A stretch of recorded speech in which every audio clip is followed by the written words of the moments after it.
Welcome to the Sober Unicorn. We are a gay-hosted, all-inclusive podcast about sobriety and addiction recovery for the LGBT plus community and all of our allies. I am your host, Holden, and thank you for joining us today.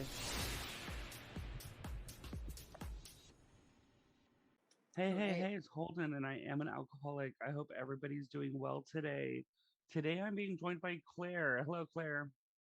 Hi, Holden. Hi, everyone. I'm Claire. I am also an alcoholic and an addict, and I am so excited to be here today. I'm so glad you could join us. So Claire and I actually met on Instagram. I know, I think it was TikTok, but one of the two. And you recently you were kickstarting your company at that point, and kickstarting those Rehab Studios or Rehab Barbie, Yes. which is a jewelry company catering to people in addiction, alcoholism, and kind of fun themed jewelry. Yeah. So we started on Kickstarter, and that's where we did our initial launch. And then we were, lucky enough to get the support that it was fully funded. And that was a couple of weeks ago. So now we've officially launched. But we started with the jewelry collection. We're also expanding into, we have some hats now, and then we have like sweatshirts and shirts coming soon. But all the designs are really inspired by that journey of recovery from addiction and mental illness and that whole thing. That's incredible. And I know that, of course, in order to get to that, where you're wanting to launch your own company with addiction stuff, you kind of had to go through that yourself. So why don't you Yeah. kind of give everybody like a little bit of a backstory on your addiction and what made you want to get sober where you are today? Yeah, so I am just like your old school alcoholic, basically. I always drank too much. I mean, really, from the time I started, when I was young, it was causing problems, serious problems to me, like health wise, legally. Uh, and I was only 24 when my family, and I like deep down knew I had a problem, but like who wants to stop drinking when they're 24 years old? Like, I was in freaking college. But my family was like, look, like they they like they they had an intervention. They were like, you can't do this anymore. It's ridiculous. You have to stop. I was like, okay, yeah, I'll stop for you know, like a 6 months just to like show everyone like to chill. And then so I did make the decision to start going to like Alcoholics Anonymous and really giving sobriety a try. And I started to do a lot of research on the disease of addiction because like that for me was the only way that I was going to commit to this. Like some people who deal with addiction, they'll say, I don't have a drinking problem, I have a thinking problem. And whatever, if that's the mindset that helps you go to sobriety, then that's amazing and stick with that. For me, like saying that to me says, well, if I fix my thinking problem, like I can go back to drinking, right? Or like, so that I started to research a lot about how the brain works, like the neuroscience of addiction, like all the nitty gritty details of like how like your liver enzymes process alcohol different. Like just it was like a textbook I was reading basically, but I was like, oh my god, I love this. So that's how I got to the point where I was like, okay, addiction really is a disease. Like this isn't me like not having good like whatever, like other things that are fixable. Like I'm not going to go to therapy and become more confident and then be able to drink in moderation. If I have addiction, like it doesn't really matter what I do, I have it. And like I definitely had it. Like so at that point I was like, that really, really helped me. And that's how I got sober. I went to AA. There's such an amazing AA community in New York City where I live, like unbelievable. And I met some amazing people who I'm so close to still now, who, yeah, were my like tribe in sobriety. And then when I was sober, I had like all this energy because I didn't really have hobbies, right? Like I was in school, or like after school, I had a job, and then I was like this wild party girl. So it was like either partying or like, like going and like finding my phone the next day. Like I didn't have like free time to like have hobbies, but now I had so much free time and like so much energy, and like obviously I had like cravings and stuff like that. And so I needed to kind of find an outlet for that. And I've always been like very like into like creative, like artsy stuff, like painting and jewelry making and stuff. So that's what I got into. Like classic addictive personality. I like my friend and I went to a rave, so I made like 3 or 4 like of those candy bracelets, and then I got obsessed with it and made like 300 bracelets. That's really how the bracelet started, because I started getting, I went from plastic beads to like real gold beads and stuff, and just playing around with that. And yeah, it helped me stay sober because it was a way to connect to the sober community that felt like really genuine and authentic to me. And that's the origin story of Rehab Barbie. Yeah, I really, really, like, it's very special, meaningful to me. It's like definitely part of what keeps me going with my sobriety. Yeah, most definitely. And I think I also was similar to you with researching the scientific aspects of addiction. And when I would go into the rooms and the 12-step meetings, and it's like, oh, it's a disease, it's a sickness. And I'm like, you can go fuck yourself. Because like I had to have a scientific explanation behind it. And then I started researching it, and I was like, holy Yes. shit. Like, yes, I think it begins with the self obsession of like us wanting to go drink or making any excuse to kind of go drink. But once the drinking begins, then it's an actual chemical makeup of the liver pushing out those enzymes and not pushing out enough to break down the ethanol of the liquor, and then now Yeah. producing a different enzyme that causes you to crave and just keep Yeah. drinking. No, I'm so the same. Like that was like my higher power. I swear to God, it was like this book, Under the Influence. It's like a textbook basically, because like everyone's like, ask like God to like remove your defects, and like I'm not putting that down. Like if that's how you get sober, like more power to you. But I was like, hell no. Like if this is like think our way out of it. Like I'll just think my way into moderation. So I think yeah. I had to think my way out of wanting to go drink. Because of course I was part of the program as well, and it was so important for me to identify why I wanted to go. Like, Yeah. but I mean, because thankfully, because of scientific aspects, I was like, okay, now I know why when I go, I can't stop.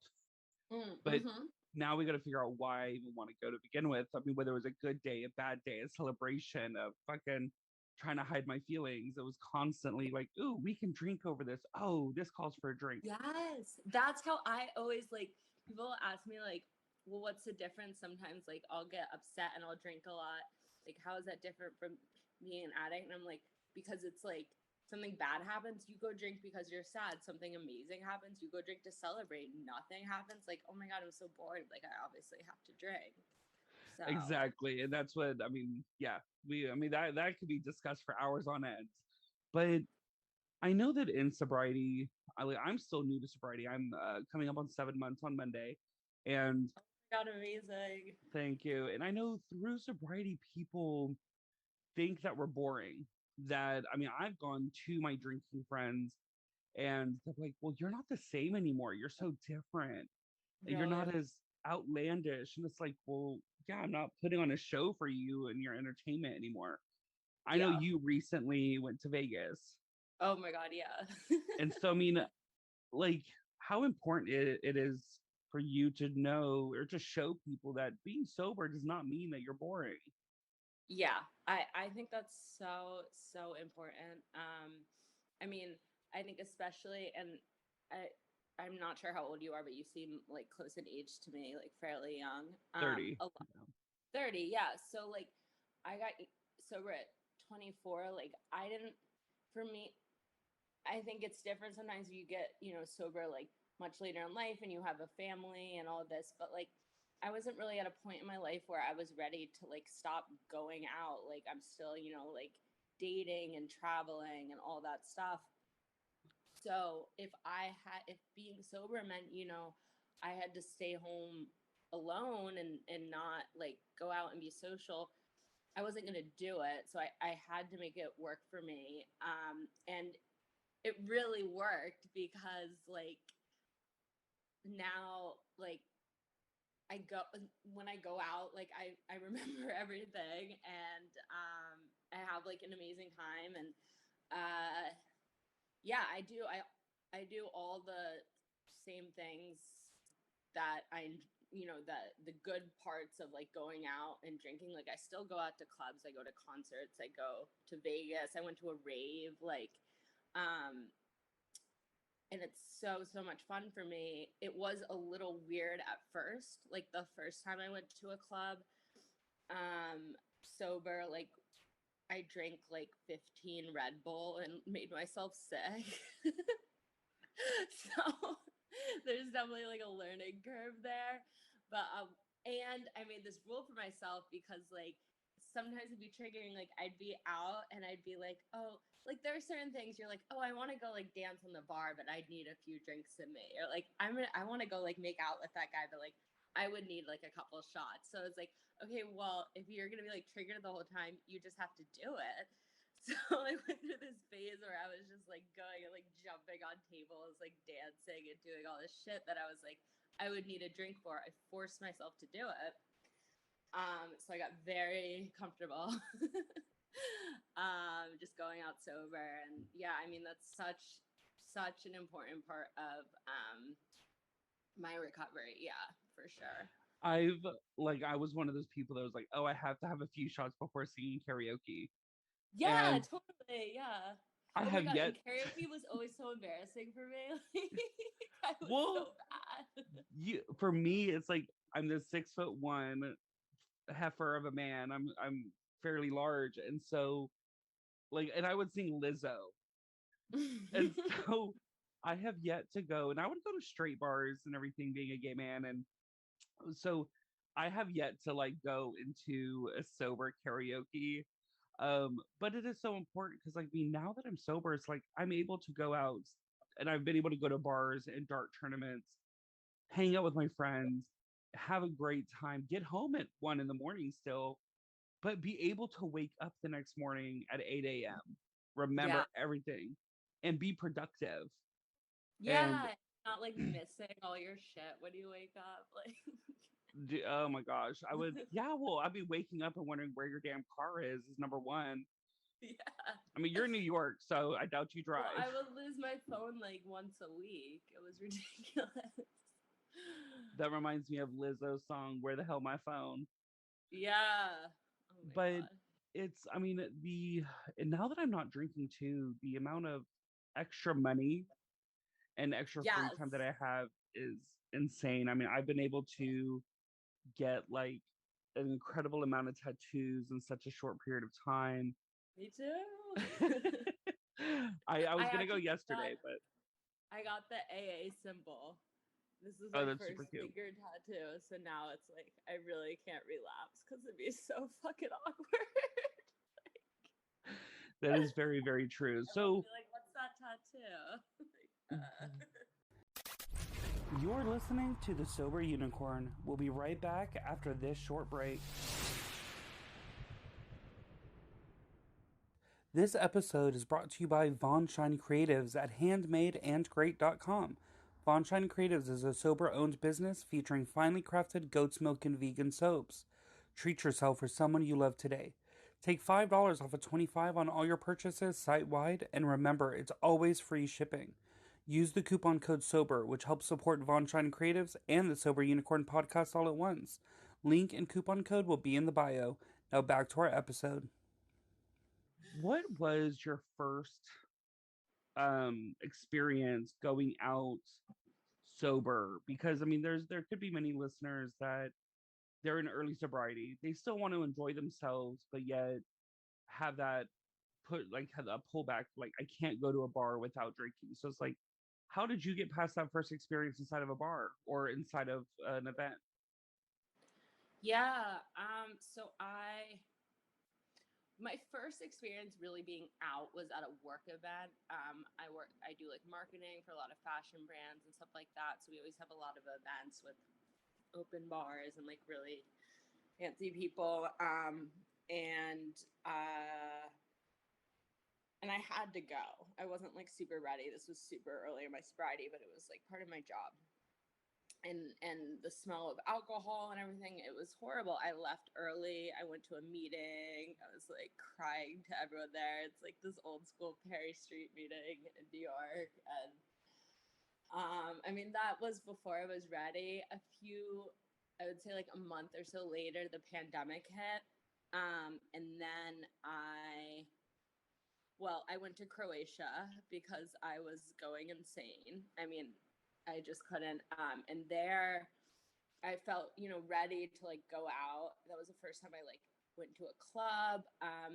And yeah, I mean, that was the time I literally drank 15 or so energy drinks.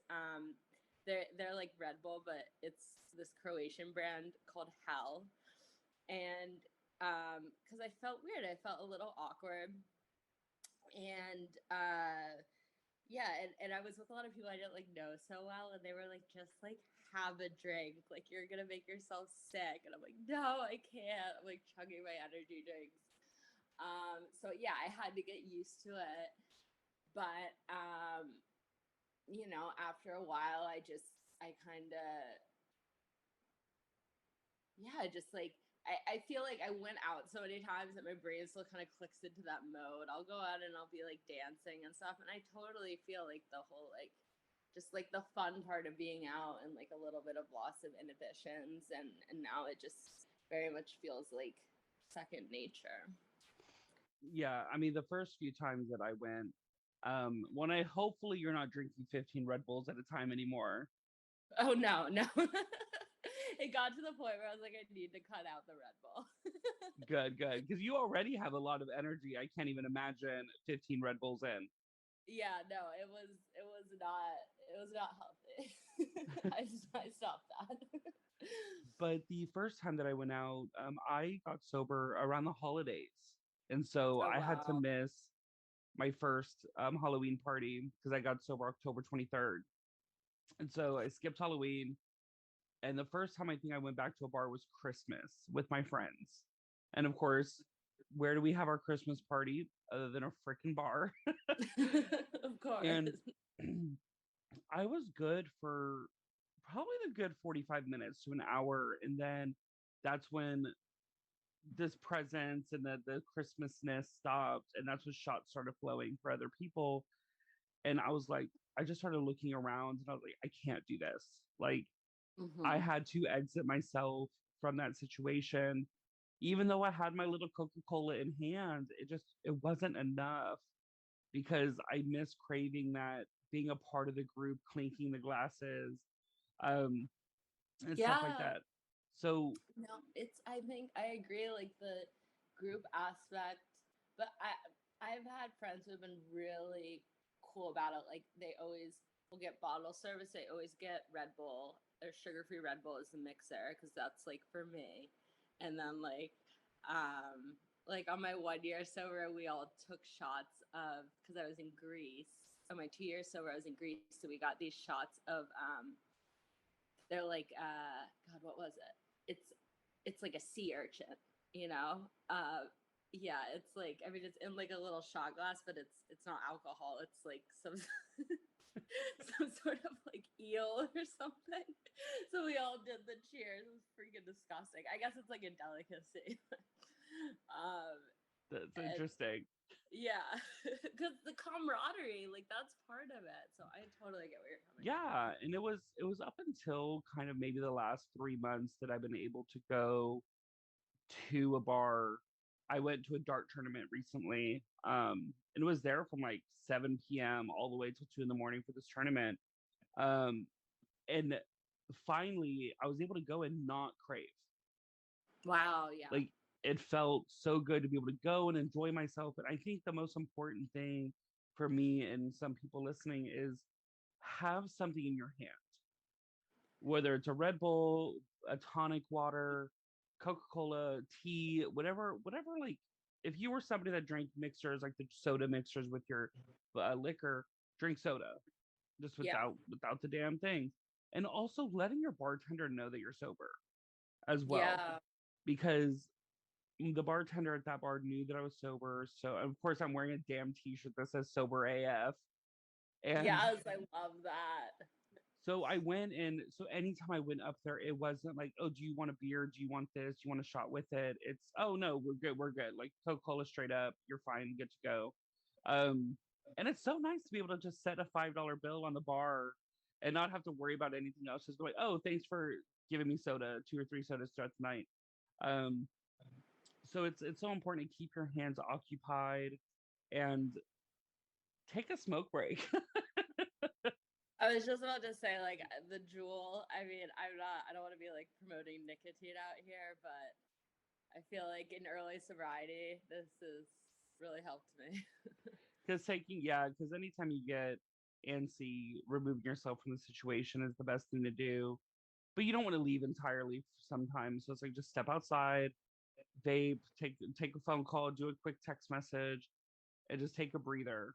Yeah. Because I mean, program or no program. I mean, if you're in a program, take a pause, pray to your higher power just for guidance.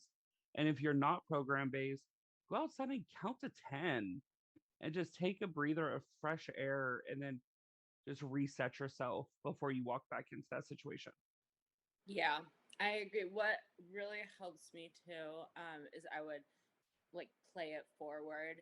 So if I was having this craving, I would think, okay, like let's go through the situation. Like I have this drink, it's awesome. I'm feeling great for an hour. Then I have another one, then another. Like it devolves. Like I go through like think hours ahead. Like get wasted, wake up the next morning. How am I feeling? And then by the end of that, a lot of the time, I'm like over it. Yes, and in New York, I mean, that is a city of party mode. Yeah. I mean, I've been Drinking's there. such a part of the culture. I mean, I don't mind it, but sometimes people, like complete strangers, are really pushy and weird about me not drinking. There's like this rise of like sober curious like stuff. So that's there are other people who are like not drinking sometimes. So that's good. But sometimes people will be like, just have one. And like it's like people I don't know, like just random people at a bar, and it's so weird. Or they'll be like, "Oh, you're not drinking? Like that's so trendy. Like I want to try that too." Oh I'm my like, god, yeah, it's a trend. I've not heard that one yet. I mean, I know when I have gone out and they're like, "Oh, have a drink," and I'm like, "No, no, thank you, I don't drink." The weird look that you get just not drinking. It's Yeah. I saw on Facebook yesterday that there's this like new ice cream coming out that is like boozy ice cream, and it's like Oh my god. it's insane on how we as sober people have to be so careful on what we now take. And when we go to the grocery store now, it's like, shit, which ice cream can I get? it's Yeah. it's weird on how society has glorified drinking and the consumption of liquor. I mean, especially you go to raves. I mean, raves are kind of glorified drunk, and cocaine and ecstasy and I mean all kinds of drugs are being consumed at these things. And I'm proud of you to actually put yourself in that situation and come out safe. Yeah. Well, the thing I kind of like about it is I can like go crazy on the dance floor and just like do all these weird dance moves, and people just assume I'm like on something. So like no fear of judgment. Oh my gosh, well, at least you are high on life apparently. I really am like something like switches in my mind. I joke to my friends, it's like because I did so many drugs in the past, like my brain just like goes back to that place. But I really like I feed off the energy, and I just yeah, I don't know, just a natural high. So in early sobriety, when you just started getting sober, what, like, of course, like you said, you were kind of a party animal, so you did not want to stop going out and enjoying life as it's meant to be enjoyed. So who did you lean on the most? Was it the fellows? Was it your higher power or the program? Um, it was really my family. I got really lucky. I a really amazing, supportive family. My sister, I have three siblings. My sister is closest in age to me. Um, she, we're very, very close, especially more so now. And she was also living in New York at the time. So, yeah, I mean, I